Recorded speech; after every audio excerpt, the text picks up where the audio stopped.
Now this probably won't sound that great, just because I'm doing this with an iPad, but these are the Optimus, I guess Linium or Lineum or whatever the heck you call these things. Nice 360 degree tweeter things on the top, which they tend to have an issue where you have to modify the crossover to kind of limit this, because I guess these are pretty sensitive. If you overdrive them, you can blow them easily. But these are the Pro LX5s. If this will focus here. There it goes, Pro LX5. And for some reason, the ones I picked up, this one is a 4061, the other one is a 4061A. And the only difference I really saw between these two were the spacing between the terminals. The other ones are a little bit closer, where these ones, you pretty much, if you use banana jacks, you're going to have to use individual ones, so the spacing is just a lot wider on this one than the A actually has. So if you have like a banana jack, let me see here, like these guys, the little one-piece deals where you can just easily just go, hey, let's go plug this in. So you got things on there, and oh, look, oh, crap, yeah, it doesn't fit at all. But this one, for some oddball reason, they changed the terminals on it. So this one, it's a little dark over here, you can see it's a 4061A, right up in there. Yeah, close enough. Anyways, you can see the terminals are actually closer together, so if you were to have one of these, just for convenience, I would probably recommend, if you can find them, get the A's, just so you can do this. So these little pre-built deals, you have your speaker wires hooked in there and they kind of screw on. It's easy, but it fits perfectly. You slide these guys right. Oh, these are tight. But if you had your wires on there, it's easy. Just plug in, done. Don't have to fuss with the unscrewing this, stick your leads into there. I just use a it's basically an in-wall speaker wire, just because it's what I had laying around. Shrink wrap the tubes. It's 12 gauge, which doesn't really matter. I'm just using this for a test to just show what's going on. But that's the major difference. Just basically this little cup on the back, and the spacing between the terminals is different, which sucks. And one other oddball thing I saw that's different once I refoam these, the actual hardware behind these cups, because you pull these off to get to the screws to take this whole face plate thing off. They're a different type of screws. They're same thread, but this one actually has like a tapered head Phillips, where the other ones are more of like just a regular pan head machine screw. And then for some oddball reason, the crimp-on connections to the speaker are some fancy little gold-plated things, which that honestly doesn't do anything for you. So that's the difference between the two. Crossovers are exactly the same. There's no difference there. And I'm going to run them. I just got them refoamed. Guy online on eBay, which I could probably link his eBay page. Very helpful. He had a lot of videos on how to kind of go around doing this, but the original foam on here, I mean, I guess these are prone to just drying out and just dying. So I first got these back. Well, when I first got these, I plugged them in just to check them out. These felt very soft, like brittle. One of them actually even had a little chunk missing out of it. I plugged them in, turned them on. Tweeters sounded pretty good. They're kind of weird tweeters, other than the shape, but they almost have like vocals sort of come out of those, but it's nice just because the whole 360 of them. But yeah, back to the foam. I plugged them in, and actually the one that had the little crack down here, the other one was in a little better condition. I'm guessing the set that I got, someone bought one and replaced the whole speaker instead of fixing it, or something along those lines. I don't know, I don't have the actual backstory on it. But yeah, when I plugged it in, and then just played at low volumes over here in my little test setup, the the rest of the foam, it actually sliced itself and went whoosh up to here, and a big chunk from here to here just went and blew off the front onto the floor. I was like, yeah, that's great. So, bunch of research, talked to some people on Audio Karma forums, and They're pretty helpful. So the guy that I originally wanted to get them from doesn't have them, so I ended up with another guy, and I will try to link that to this video where I got those. If you want to do these LX5 Pros, they actually sound better than these older style ones. They, well, maybe not better per se, but they have a lot more bass to them. I did pack them with a lot more polyfill because originally just had a pad in there. So that's packed, and I do have this running on an input here.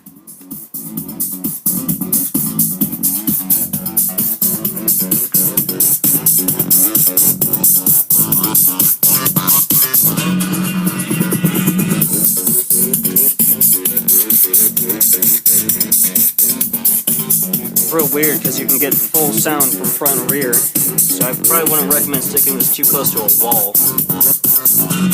Reflect really bad. When the truth start to be lost, and all the joy within you dies, don't you want? I'm sure this video will get muted because I'm gonna try another track. Let's see here. I'm just doing this off a shoutcast, which I'm sure no one uses anymore. I do. I like it.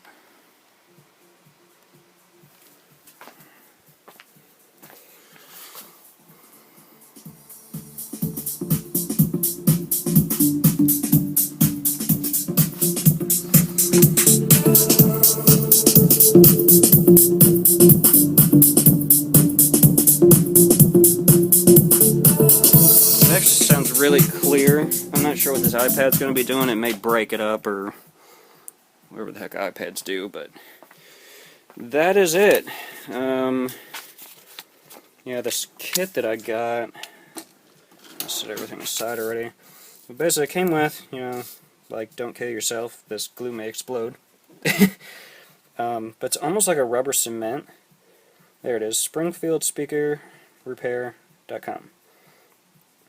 And I talked to this guy, he's great. He's pretty helpful if you've done this before or have never done this before. He's a good guy to talk to. They do have a few YouTube videos that actually kind of helps you. He does whole recones on subs and some craziness that I really don't want to get into. But the, yeah, SpringfieldSpeakerRepair.com. I would recommend checking them out. And if they don't have a surround or a set, it comes with, well, this is basically the whole thing you get, and a brush that's completely useless. I don't even know, I just chucked it aside, but it comes with a little acid brush if you want to wipe it on. This, honestly, it's so hard, it's completely useless. It'll just chunk up your glue, and I had problems with it drying really fast, so forget that crap. But it glues quick, and product's good. The foams are actually a little bit stiffer than the ones that were actually originally on these speakers, but that probably has a lot to do with, these were the original foams. I'm not sure when they made these were probably, they did the LX5s in what, the 90s, somewhere around there, and these do feel a little bit harder. I mean, this actually has a lot more, I don't know, the whole thing feels like way different from what it did. You could actually push this cone and bottom it out with your fingers, where now it's nearly impossible unless you're shoving in it hard. I did not have to replace this dust cap, even though, I mean, with these speakers it's literally a piece of foam just glued to the front of it. I didn't have to take that off. This pretty much self-centered, but I also did what he said, the Springfield speaker guys, they had a video about, oh, let's hook an iPhone up, just get a tone. Basically, I mean, I've got a laptop strapped in this thing, so I just did that through my little, I have a LePi amp over there that I plugged it in just to run a tone through it, and honestly, these things centered themselves. I did keep the tone going on it like he suggested in his video, just in case it did anything for me. And I could make it click if I like went way the hell off, but this, I mean, pretty much centered itself, so I just did what he basically went through all the videos. You glue the center first, and then come back. I let it sit 24 hours, and then I glued the outside, let it sit 24 hours, so here it is, 2 days later, completed. And yeah, basically the only thing I did with this was since these things tend to have boomy sound originally, this thing is completely packed full of polyfill. Just there's at least a pound, maybe a little over a pound in each of these things. Then the original polyfill, it's literally just a flat piece that's stuck in the side over here. I took that, flipped it, and then put it down here over the bottom so it kind of covers the ports. A couple of mods for these things, other than the crossovers. The easy mod was stick a bunch of straws in one of these ports to kind of slow it down so the sub's not so just crappy sounding. But this midwoofer sounds a ton better, and I just kind of use that extra piece of poly on top of here, that sheet that's in the box already, to slow both these ports down slightly. So what really happens is this midwoofer is way too big for this little box, and the ports don't make it any better. So overall, I'm happy. It's turned out great. It actually looks way better than what I thought it would. I thought I'd screw this up and have this glue all sideways and have to throw the speakers away and replace the speakers and all that nonsense, but they work. It's great. If you're doing surrounds, I guess go check out his website. He's on eBay. That's at least where I found him, but he has a website too. And I'd go for it. I mean, you got some speakers. I mean, these things probably will eventually need it. These are crazy, which is why I have them, but something like this, you're not going to find a speaker that's going to work in this cabinet. There's no way.